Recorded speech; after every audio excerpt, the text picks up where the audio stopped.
Je ne savais même pas, 30 ans, vous voyez, 30 ans. Et moi, je n'ai même pas fait 10 ans.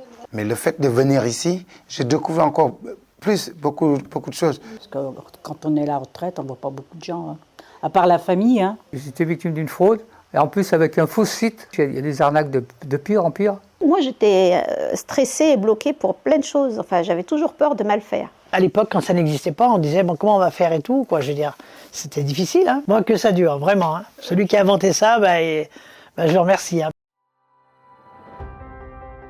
J'ai connu PIMS depuis une vingtaine d'années. Ça fait 1 an et demi, 2 ans à peu près. J'en ai eu besoin vraiment en juin 2019 et ça m'a beaucoup aidé. Je suis venu pour le logement, je suis venu parce que moi j'ai un enfant qui est handicapé. À propos du chèque énergie, on a fait donc ce que j'ai demandé et puis la dame à l'accueil m'a dit « Ah je vais vous inscrire pour l'atelier numérique, est-ce que ça vous intéresse ?» Je lui ai dit « Bah oui, pourquoi pas ?» J'ai été amenée pour faire des lettres de relance par rapport à des factures. Donc ils m'ont été d'un bon réconfort parce que bon, j'étais déjà pas bien avec ces lettres et tout. Donc ils ont pu leur expliquer que j'avais des gros problèmes financiers. Voilà, donc ça m'a beaucoup aidé parce qu'ils sont bienveillants aussi. Côté écoute aussi, hein, voilà, on nous aide à aller faire les papiers, mais il y a l'écoute aussi qui est très importante. En plus, c'est vrai que c'est très accueillant, sympathique. C'est un bon moment. Et je ne regrette pas du tout. J'ai trouvé un bon endroit, j'ai ouvert la bonne porte. J'ai trouvé que les personnes étaient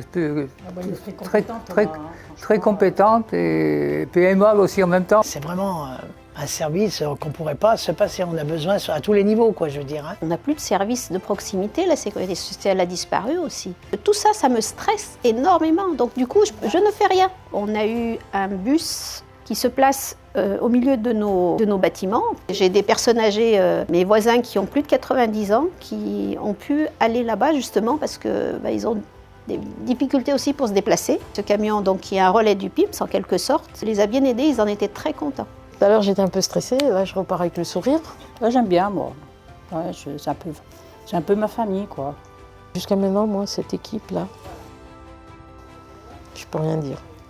Pour l'avenir du PIMS, moi, j'espère qu'il puisse rester disponible. Que ça perdure, que ça perdure, que ça perdure. Parce que c'est d'un bien vraiment indispensable et que ça s'élargisse dans plus de départements, que ça s'élargisse au niveau des journées, des horaires, pour avoir plus de disponibilité. Mais que voilà, surtout que ça dure, parce que c'est un bien vraiment indispensable. Indispensable.